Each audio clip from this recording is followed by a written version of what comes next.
Hey, welcome to episode 203 of KT Confidential. Today it's all about me.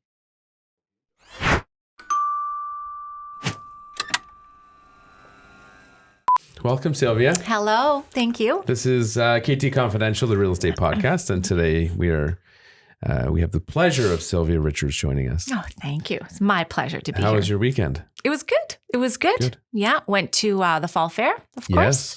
Yes. I did a giveaway actually as well. Oh, nice. Yes. What did you do? So I gave away a family pass to nice. to the fall fair. So I put it on. I went to the fall fair on the Thursday. That was the day when it wasn't open to the public. They were just doing it was judging for the cattle and the sheep and stuff.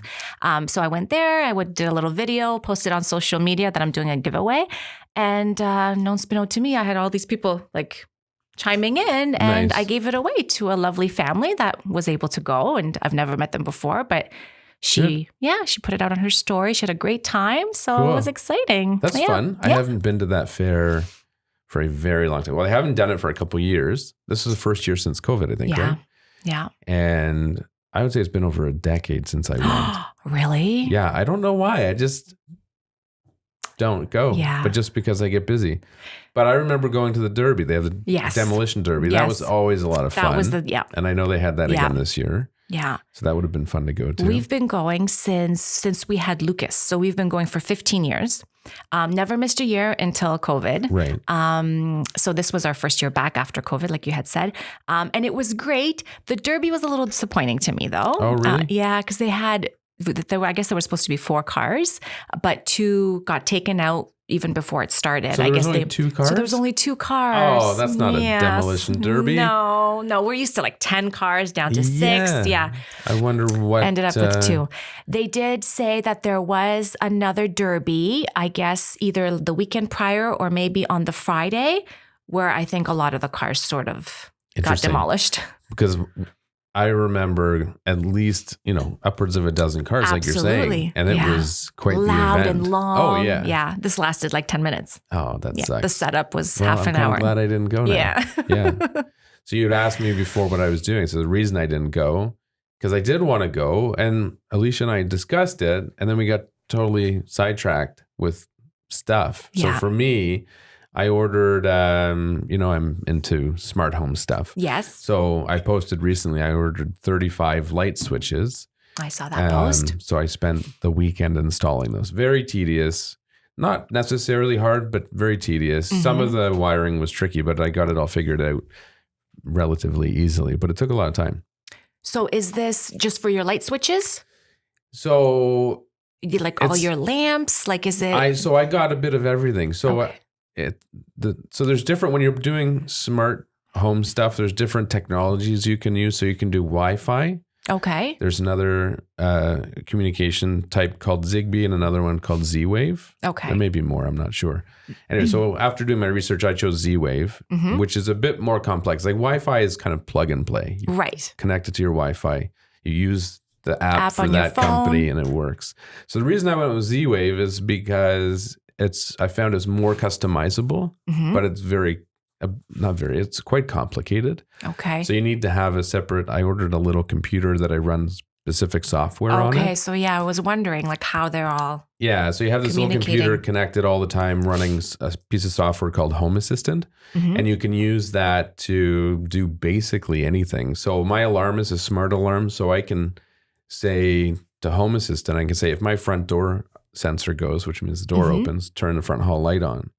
Or if my front camera sees somebody approaching the door, turn the light on outside. Okay. So you can customize you that can do too. whatever you want. That's awesome. Yeah. And did you use all 30? I miscounted what I needed. So I installed 30 roughly, and I had 5 extra dimmers that I don't want dimmers. I want just regular on off. Okay. So I've returned those and ordered the new ones. Anyways, by the end of this week, I'm hoping to have it all. Now, so now you're gonna have like super smart home. Yeah, that's the idea. Yeah, I have a dumb home. Never have to touch most people do have dumb homes. But and that's a good topic of conversation. I think on the next podcast, I was going to bring that up is what perceived value is there with all these various upgrades people do to their homes. And nowadays, smart homes is a thing and, it's a big industry.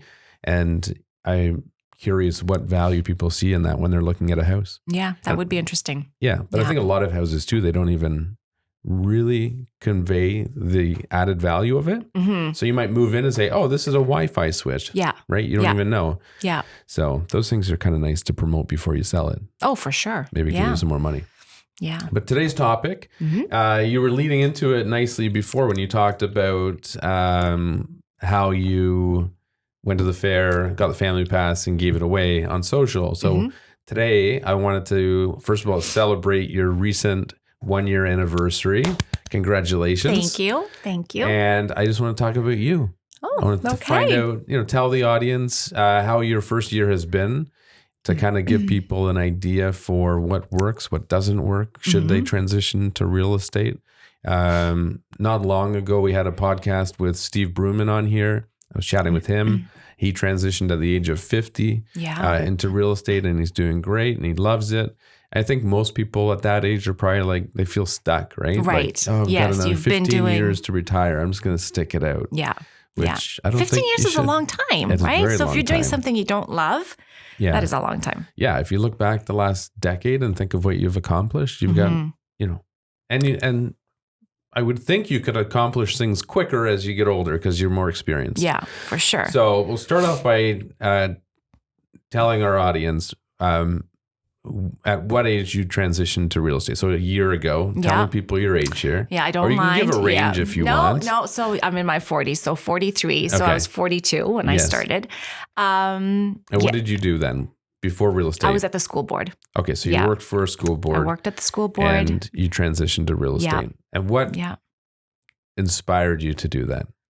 So funny. So prior to the school board, I was working at Mattamy, and I was a PDI inspector and quality assurance inspector. Okay. So I got to work with the builders, and I got to work with homeowners. And as much as I loved doing the quality assurance, because you basically point out all the flaws to the builders, so you have that love-hate relationship, because the warranty department loves you, but the builders hate you, because now you're putting your sort of, everything's on a timeline. And if you're pointing out flaws, those need to get picked up. So I loved working with the homeowners during PDI. I loved showing them their homes, just the excitement on their faces, right? Of course. With the countertops, because picking in the sales center, if you're picking from little samples, it's hard to envision for a lot of people, right? Yeah. For some, it's easier, obviously, than others. So to have them walk in and see this finished product, it was wonderful. So it plays a little bit on your emotions. And me, I was young at the time, and I was going through the same process. Both my homes were still young. But at that time, I was going through the exact same process. I had just purchased my second home through Mattamy. Both my homes were new build. So I sort of, I could relate with them. Right. And then having worked at the school board, we went through COVID, and I'm like, oh, I want something more. I loved working for the school board. I loved the people there. But I knew I wanted more. The boys were getting older now. And that was one of the reasons why I loved the school board and went there from Mattamy, is because of that flexibility with the kids. Yeah. I had 2 young kids. My husband worked shift work, so he was never really around. So I wanted something where I had time off to be with them and be close to home. So I worked at the school board, but there was always that's something that I'm like, oh, I know I can do more. And I know this is not my forever. It wasn't challenging. It wasn't challenging me enough. So before we go on, going back to working as doing the pre-delivery inspections, I'm curious. So who did you feel you were representing more? Was there pressure from the builder? I was working for the warranty department. Okay. Yeah. Yeah. Which is a part of Mattamy. It is a part of Mattamy. Yeah. Okay. Yeah. So do they give you a hard time for finding? Do they want you to skim over things? They do. They do. I did. I've got a pretty good eye. So there was one time, it was a row of townhouses down by Diefenbaker. Yeah. And it was the end unit. And I walked in, and I did my visual from the outside. Everything looked okay. But then when I went inside, the tiles were off. They were sort of on an angle. Oh, I'm like, okay, so either the tile guy screwed up or the walls are not level. Somebody screwed up. Right. So as I was walking up the stairs and I kept looking down and I was looking from different angles, It wasn't the walls. It wasn't the floor. It was the front door.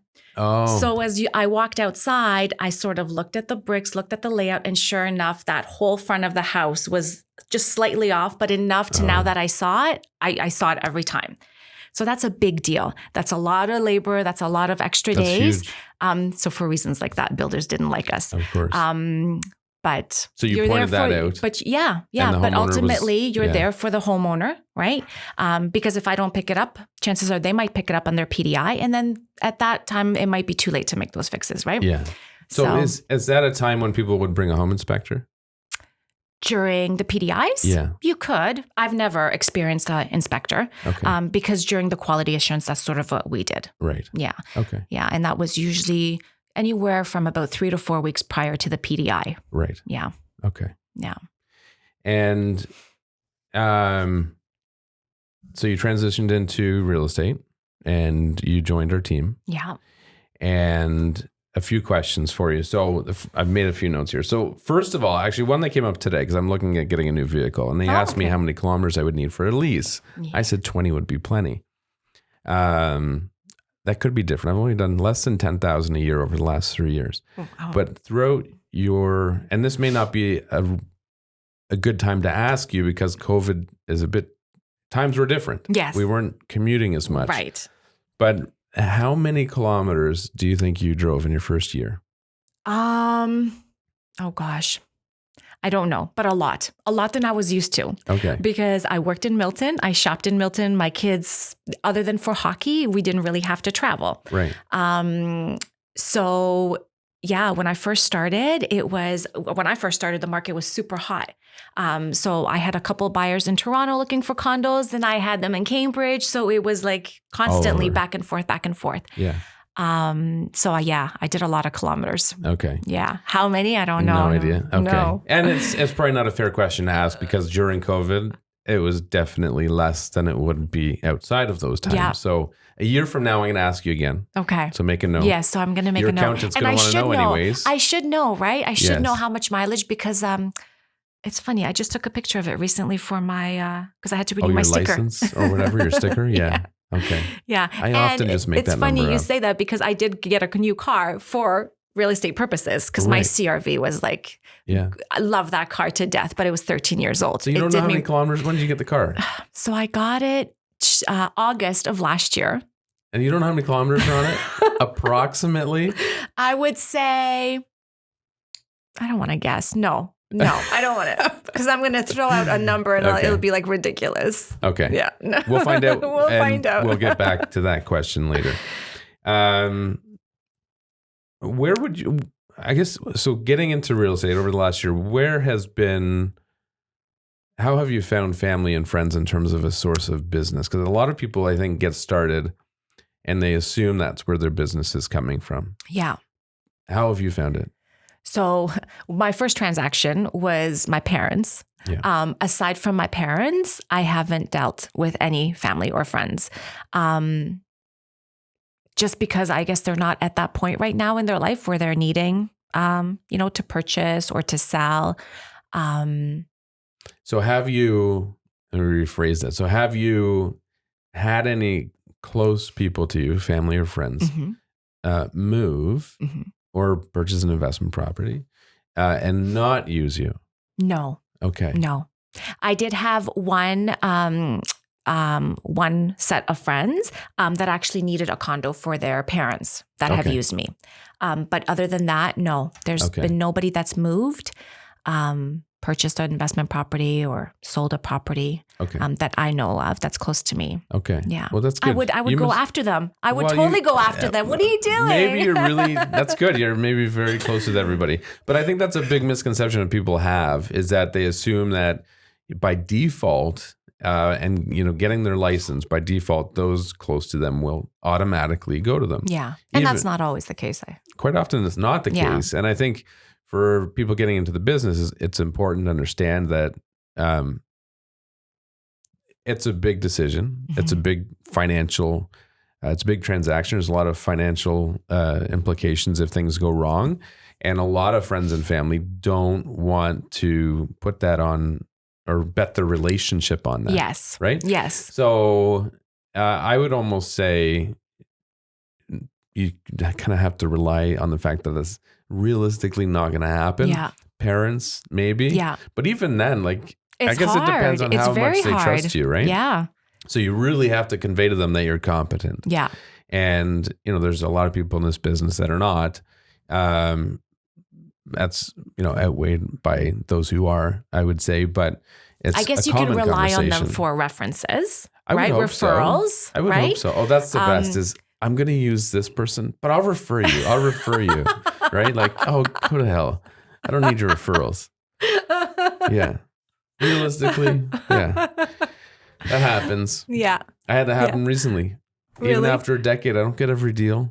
And this one girl, she said, I decided to use this other person. Aww. But you're great. I'll refer you. Like, thanks. So nice of you. I wish you all the best. Right? What has been your best source of business? I think referrals. Yeah. Yeah, okay. For sure. From your sphere of influence? People closest to you? People close to you, as well as clients of the team, right? So leads coming in. Right. So for those contemplating to get in on their own versus with a team, there's absolutely an advantage, of course. Okay. Yeah. Yeah. And getting started. So why I said your comment earlier led into this nicely, and that was you doing the whole giveaway on social for a family pass to the fall fair. What have you done, or where do you find opportunities to network? Like, how do you connect with people? Me personally, I connect with a lot of people through my kids' sports. Yeah. Right. So hockey. My younger one's still in hockey. My older one transitioned from hockey to football. So there's that. And then I don't know, like I enjoy doing stuff for the community. Like we did the tree planting event. Yeah. So I enjoy things like that. I would like to see doing more community events, right? Maybe like food drive for Thanksgiving or for Christmas, community cleanup. Right? Things like that. Just getting the public involved, because Milton's growing, but it's still a small town, and there's a lot of people that love that small town feel. And I got a lot of feedback about that during our tree planting event, right? Where people appreciated that. They like helping the community. They like doing things. They like making themselves feel like they've contributed. Yes. So I actually had one family say that, anytime there's events like this going on, please let us know, because we'll come and we'll volunteer. Is that where you're going tonight? No. Okay. No. But it's interesting to see, because that event specifically, Ariel had joked while we were there saying, don't worry, everybody, our next event will be a fun one, less labor intensive. But the feedback I got from people was like, no, I really enjoyed it. And people went as far as to say we would prefer this to say a movie night or whatever. That's right. That's the exact same feedback I got. Yeah. That was satisfying. Yeah. Anyways, it was a fun event. People like that feel good feeling, right? Like they're doing something, right? They want to they want to feel like they're contributing, and they want to feel like they're helping. Yeah. And, it might seem like something small. I just planted a tree or planted a shrub, but you get 50 people planting trees and shrubs, and there's 200 trees later. Yeah. Right. So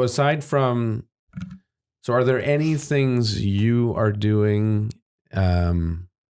outside of, like, let's say you were already doing sports with your kids and involved with school and stuff like that. Is there anything you've made a habit of doing to network more now than what you were doing before? Or are you just like double downing on what you were doing? I'm sort of double downing on what I was doing. Is it double downing? No, doubling down. Doubling down.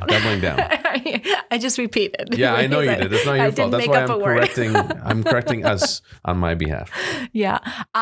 So I'm a bit of an introvert, right? So it's getting into real estate has really it's forced me to sort of start coming out of my shell. Yeah. So I'm doing that slowly.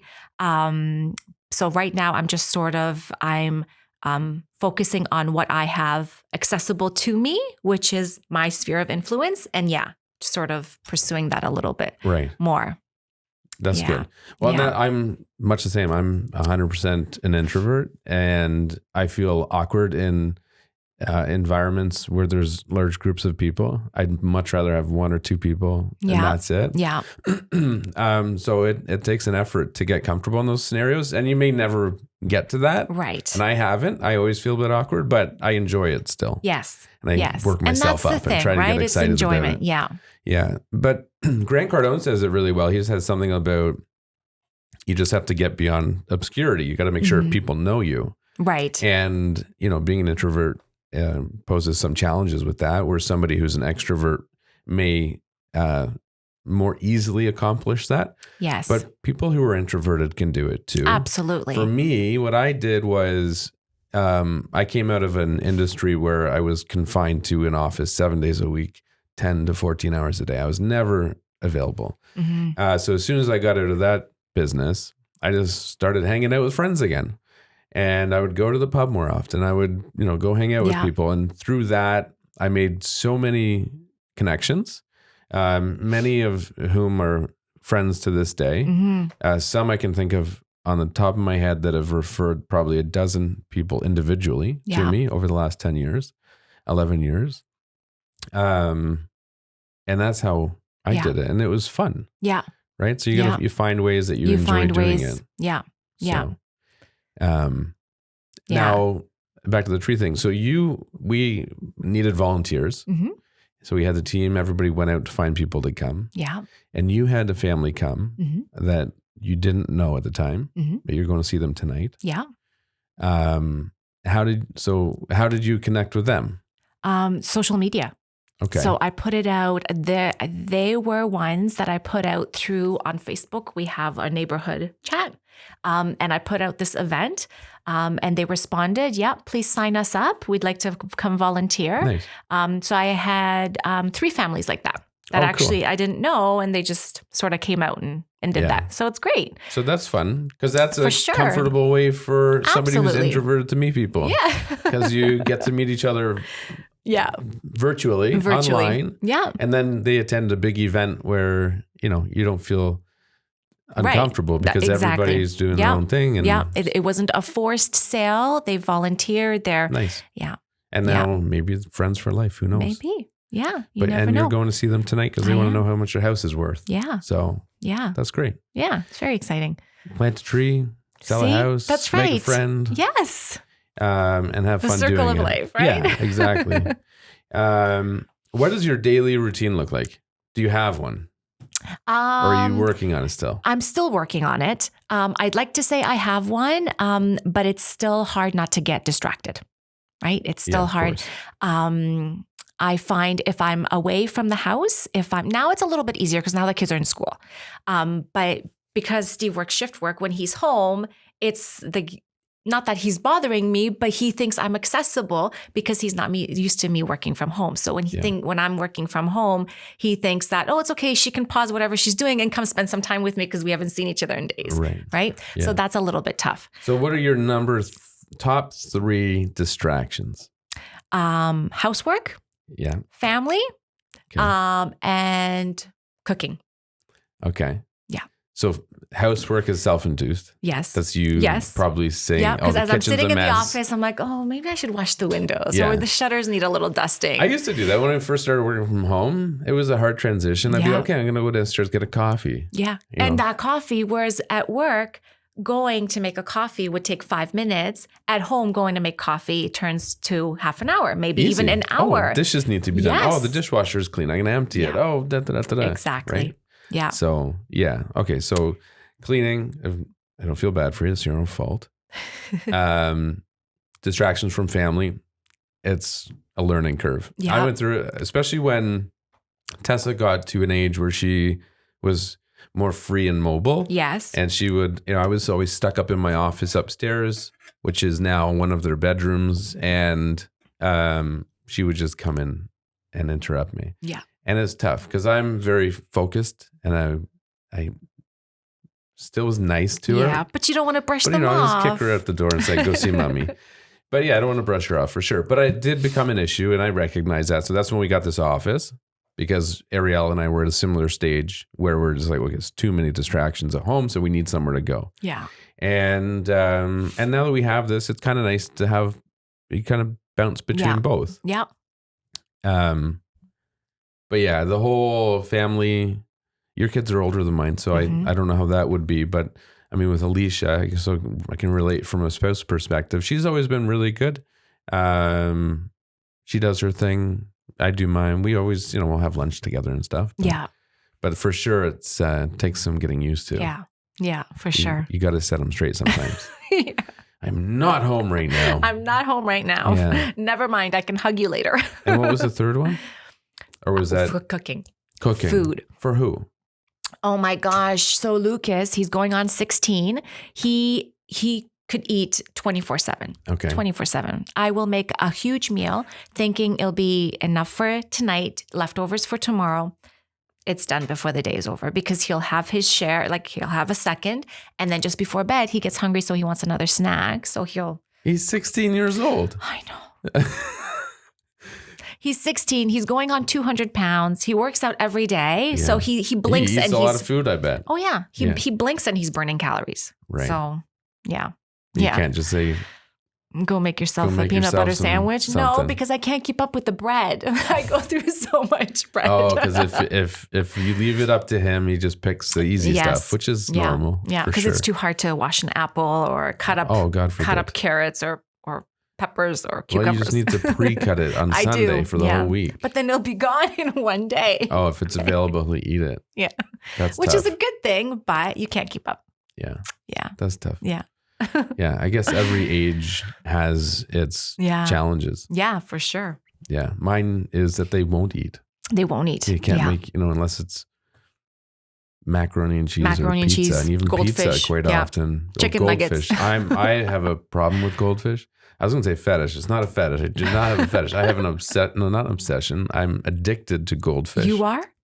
Yes. Oh. Goldfish. So do you know that Made Good now has, it's like a similar to goldfish. It's same crispiness. I think they're shaped as stars, but they're good for you. So that's the problem. Goldfish are terrible, super salty. Yeah. So try Made Good. Yeah, I got to stay away from salt. Yeah. I'll look at that. Thank you. That could be a good solution. But I've actually been able to manage it over the last week. Oh, I'm glad. This is all very current. Because you're not 10. So no, but my go-to snack would be, salt is terrible with me, but I love it. So I'd have goldfish, some cheese. Yeah. And sometimes a pickle. Oh. And a glass of wine. That's a heart attack on a plate. It's terrible. But like your son, it's easy. It's easy. Right? You just grab a handful of whatever you want, put it all together, and snack on it. Yeah. I like my pickles too, but with wine? And red wine? No, if I'm having wine, there's no pickle. If there's no wine, there's a pickle. It's like there's certain combinations that work and certain combinations Mind you, that don't work. They're both fermented, so it should be okay, right? I would think so. Yeah. No. Yeah. But the cheese, the crackers, and the wine obviously go together. So the cheese, you have that. Yeah, it all sort of blends nicely. Yeah, but I've been trying to find healthier. Like last night, I just had a plain whole wheat pita and dipped it in hummus. Okay. Yeah. So boring, but healthy. Boring. It's not bad though. Yeah. Anyways, it got me through the cravings. There you go. But I'm with you. Salty. I could open up a bag of Miss Vicky's and just eat the whole thing. I tell Alicia now she's not allowed to buy chips anymore. Yeah. I'm sure she has some hidden somewhere that she snacks on, but I literally have a problem. If it's in the house, I cannot stop myself from eating it. Yeah. It's like, if I was an alcoholic, you couldn't have alcohol in the house. It's the same thing. Yeah. Your salt addiction. Yeah. I don't know how to get away from it. Yeah. Anyways. How far would you drive to help a client? I guess it depends on what it's for. Okay. I've had clients that were looking for, I was helping them look for leases here in the area. And then they decided that they were going to go look in Waterloo area. So I felt that might be too far. We did spend one weekend looking, but I don't think I would do that too often. But if it's a client that's serious and that's looking for a purchase, then yeah, of course, I would travel a little bit further. Okay. So I think it's not an easy question to answer. First of all, I think that as long as the most important thing is that you have access to the real estate board that services that area. Right. as long as you have access to that, a professional can properly represent somebody in that area. Mm-hmm. They can do their due diligence. It might take more time for them to do it than a local agent. Right. In terms of doing evaluation, familiarizing themselves with current projects and development, stuff like that. But it's all very accessible, right? You just sit down, you have access to all the systems you need, you can educate yourself. So for me, that's first and foremost. If it's an area you don't have access to all the sales data, you should not be there. Yeah. Period. Aside from that, though, you're right. There's so many variables. Like if I generally wouldn't go up to Muskoka. No. But if I had a client that I've done 10 transactions with over the last decade, and they are adamant about working with me, and they want to buy a $5 million cottage, maybe then I would make an exception. Yeah. If I knew they were somebody that had reasonable expectations and stuff like that. Yeah. Or maybe I'd refer them. I don't know. I'd have to put some thought into it. But your sister-in-law wouldn't like that very much. No, she would hate me. Hopefully she doesn't watch this episode. I'm working on finding her some business. I sent her one referral. It was a terrible referral. So I owe her now some you business. owe her so one. Maybe this client I'll send to her. Maybe. But yeah, it depends on, realistically, price matters. It's got to make sense financially. I'm not going to help somebody with a lease super far away. Oh, actually, that's not entirely true either. I have a good client locally that Steve Chicchetto and I are working with together. And I helped him buy and sell their house in Milton. And he owns a handful of condos in Toronto, and Ariel always gives me a hard time about saying Toronto and emphasizing the T. I always Toronto. Say but we've helped them rent out his condos probably 4 or 5 times now. Yeah. So most people wouldn't do that. But, I find most times when we go to areas where we don't do a lot of business, I remember when we started doing some business in Brampton. I don't remember when it would have started, a few years ago anyways. The compliments we got from local agents was unbelievable. Amazing. They're like, how did you stage this? Like, how did you do that? We don't do this. People. Not very many people do what we do. No, right? I agree. And, so I think there's a general consensus maybe that you should only work with local agents. Yes. And that's how I lost that deal recently I was talking about, is they wanted to work with somebody locally. And I couldn't persuade her otherwise. But I don't know where I was going with that. Anyways, I think somebody that is professional and knows what they're doing, takes the time to do things properly. Yeah. Which I would categorize all of us as. They can be very capable of outperforming a local agent. Yeah. So, you just need to do a little bit more digging and a little bit more homework, right? Yeah. It's a bit more involved, but very, very feasible. Yeah. So. Oh, I agree. But it's always fun to get those compliments from other real estate agents saying, we never, this isn't common around here. Like when did you start doing videos? I remember we started doing videos a decade ago and nobody was doing them. So we'd get a lot of feedback about that. But. Yeah. We had one at the Savaline open house. Oh, yeah. There was an agent that came in. He's actually since started following him because I'm like, I recognize this guy. I'm like, really? That's the guy from the open house. Oh, funny. And he was doing fist pumps. He's like, you guys do this, the brochures and the staging and who did this and you guys do this. I've never seen this before. So he was very impressed. Yeah. He loved it. Yeah. Nice. The table toppers, the KT Porter with the digital brochure, loved everything. Yeah. Yeah. That's fun. Nice feedback. Oh, yeah. That's good. Yeah.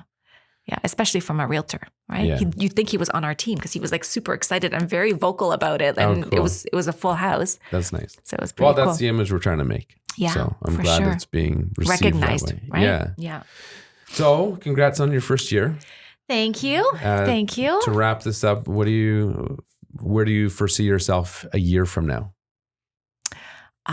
So I think my first year was pretty successful, and yes, I'm hoping my going forward it's just going to get so much better. Yeah. So I think it will. I'm pretty positive, and I think things are looking good. So the only thing is you're going to work on that routine. Yes, the routine. Yes. Yeah. Well, that's typical. I'm still working on it to this day. Yeah. And I'm very inconsistent with it. Certain things I'm good with, but some I am not. Yeah. So, yeah. Good. Yeah. Well, thanks for joining us today. Well, thank you for having me. Have a good day. Yes, you too. That's it. Hope you enjoyed this episode. Join us next time. Bye.